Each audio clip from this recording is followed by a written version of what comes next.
Hi and welcome to the channel.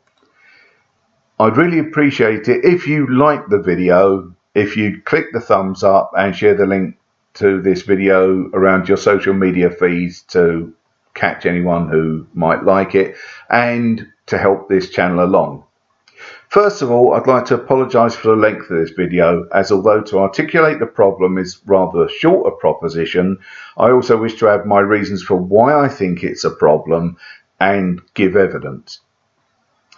In my end of 2025 wrap-up video, I criticised modern era Doctor Who given the appalling drop in ratings for the TV show and the latest output from the production company that produces Audio Who, called Big Finish. There are many reasons behind the decline of the revival era and audio Doctor Who, but for this video I'm going to concentrate on what I believe is the biggest problem for both the TV show and the audio dramas: the dominance of one person over the output. Classic era Doctor Who was a collaborative effort, which meant that there may have been some inconsistencies during the run, but there was always a new influx of ideas and different perspectives. Even during the most regimented eras of Classic Who, there was a separate producer and script editor to guide the show's direction, with a team of different writers actually writing the scripts. Occasionally the script editor or producer might write a full script themselves, but usually the intervention was rewrites to give a consistent character for the lead characters, and perhaps commissioning particular story ideas to fit a season's theme if the on-spec pile didn't have a relevant script in it. The revival era, however, has gone in a very different direction. During Russell T Davies's first stint as the newly titled showrunner, he not only wrote 29 episodes himself and co-wrote 2 of the 60 episodes produced, but was also undertaking the guiding of the show's development that under the classic era would have been undertaken by the producer script editor team. Now, while this may have led to a more consistent character development, it also meant that Davies had unprecedented say over what was and was not included in the show. For most of that first RTD era, only things that Davies liked from the classic era got included. He liked the Autons, so they were included. He seemed to have a thing against the Time Lord, so he had them destroyed in a time war with the Daleks prior to the first episode. He liked Sarah Jane Smith and K9. I don't blame him. But they also appeared because he wanted them to.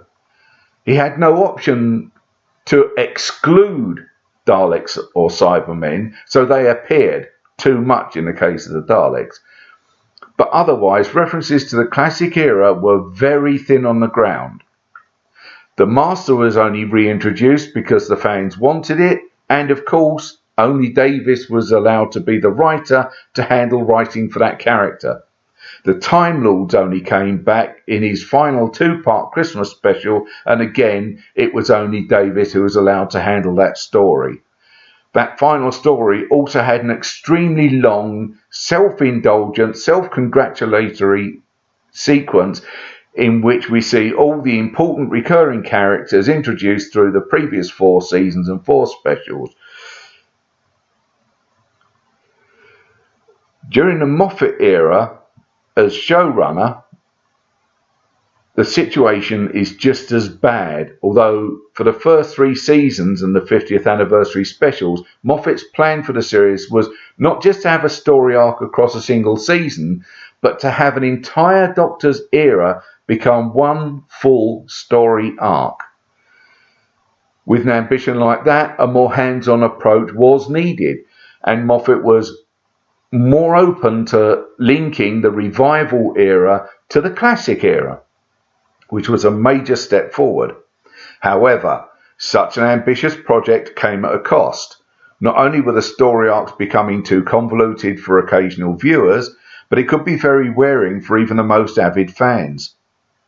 For the second half of his tenure as showrunner, the episode count was reduced by one per season, but he was still writing or co-writing a significant proportion of the episodes each season.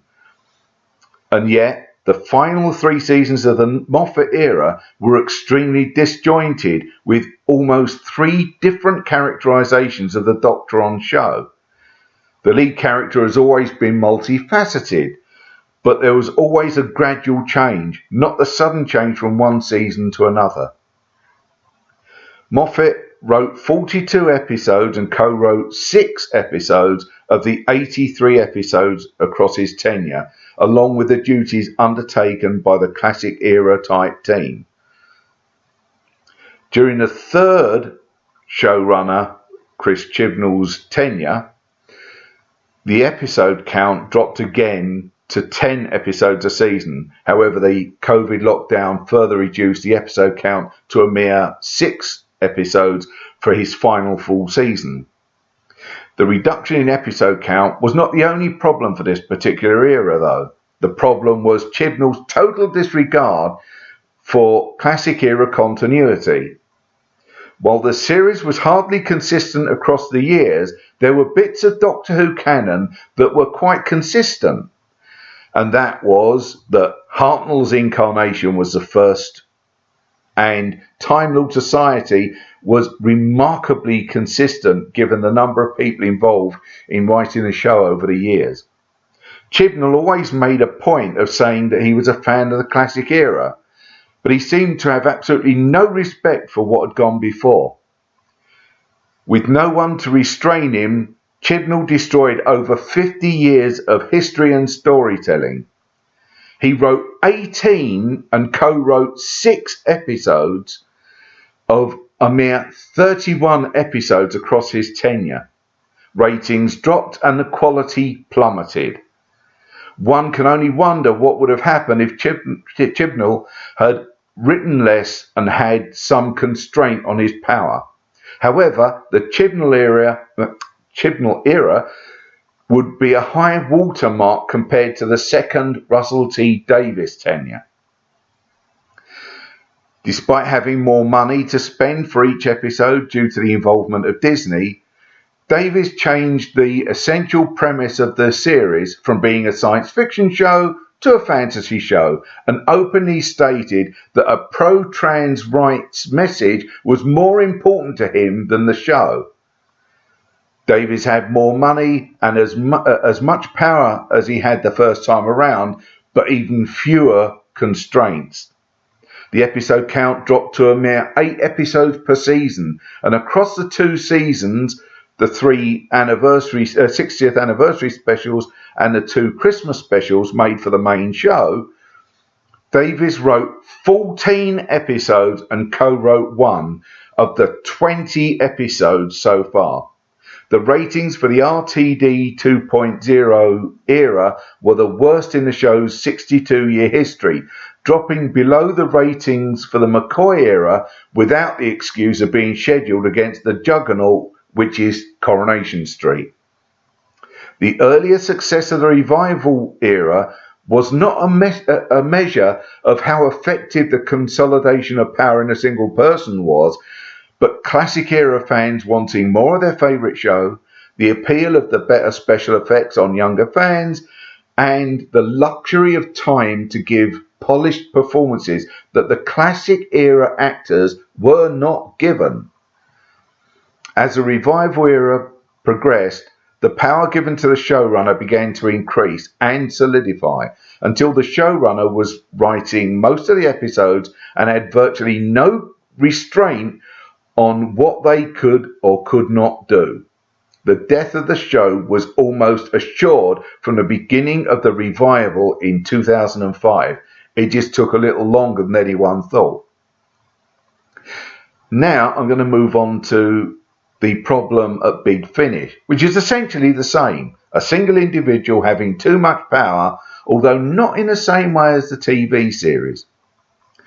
Big Finish was once an excellent producer of Doctor Who audio dramas, mixing classic era style with more modern storytelling. The basic structure of classic era stories was of 4-part stories with the occasional longer story and even fewer shorter length stories. It was generally accepted that a 4-episode story was the ideal length by the time of Tom Baker's era, and so that was the most common length of story. When Big Finish started producing Doctor Who audio dramas, the 4-episode structure was the rule. When Tom Baker was finally convinced to join the Big Finish family, that changed, with the Fourth Doctor Adventures range being released as a load of 2-episode stories, although some of these stories were actually 4-part stories split into 2 linked 2-part stories. I assume this was done to charge much more for the Tom Baker stories, as each monthly CD cost $10.99 and the 4-episode 2-disc releases for Davison, Colin Baker and McCoy were about $13.99 each. At the time, creative director Nick Briggs stated that he preferred the 2-episode structure, and that's a fact you've got to keep in mind for later. However, several seasons of adventures later, the Fourth Doctor Adventures range assumed the 4-episode structure to be more in keeping with the Fourth Doctor era. A few years later, a decision was made to go to 3-disc box sets for each of the incarnations of the Doctor, giving them their own ranges, and that's where the problem becomes significant and intricately linked to Nick Briggs' preference for the 2-episode structure. Now, while Briggs may not have direct influence over the different ranges, but as creative director, he does wield a lot of power in the company. It seems very convenient for Briggs that the move to 3-disc box sets means more 2-episode stories. In fact, almost every Colin Baker box set has been filled with 3 2-part stories. Now, the maximum number of episodes usually contained on a single disc is 2 25-minute episodes, roughly speaking. Although it is possible to have 3 similar length episodes per disc. But due to that constraint, the mix of story lengths per box set is rather limited. Briggs has made a point of saying that Big Finish now produce more longer form stories, which is true, but the prevalence of 2-episode stories is getting to be more the rule than the exception. The number of discs for Davison, Colin Baker and McCoy has reduced by 2 from 8 a year to 6 a year, but the price has increased while the number of discs for Tom Baker has remained constant at 9 discs per year. Is it a coincidence that Nick Briggs is a fan of the first 4 incarnations of the Doctor? The change to box set releases from the original arrangement of 4 2-disc stories for Davison, 4 for Colin Baker and 4 for McCoy a year, on a subscription for around £130 for 11 months of audio productions, because they always release 2 stories in September, to around £350 per year, so you can be assured of at least 1 new Doctor Who story each month. However, that isn't assured now, as this January had no Doctor Who release. So the price has gone up, but you're not getting a consistent amount across the year. Briggs also seems to be very hands-on with the ranges for the first 4 incarnations, writing a lot of scripts, directing many of the stories, and most of those ranges have era-appropriate story lengths or conform to his preferred story length. Recent First Doctor stories have been 6-episode stories. There were a lot of 6-episode stories during that time. Third Doctor stories have, in the main, been either 6 or 7-episode stories. If it's set during the first season for Pertwee, it's a 7-episode story. Anything else has been 6, although there was one box set with 3 two-parters. Second Doctor stories have mainly been 2-episode stories, and the Fourth Doctor stories have been a mix of 2, 4 and 6 episode stories. Briggs is also a virtue signaller, so the increase in identity politics across the whole Doctor Who audio range is assured. So while he may not have direct control over the various ranges, as creative director and executive producer at Big Finish, he is in a position to veto scripts, choose writing staff, and exert influence simply due to his position. Who would miss the opportunity of ingratiating themselves with someone who can advance their career? Mr. Briggs likes 2-part stories, so I'll commission a load of 2-part stories. He may not even realise he's creating that kind of working environment, but he doesn't listen to the customers who are frustrated at the change in output. What Briggs does do, however, is what the showrunners and the stars of the TV series have done for a number of years now.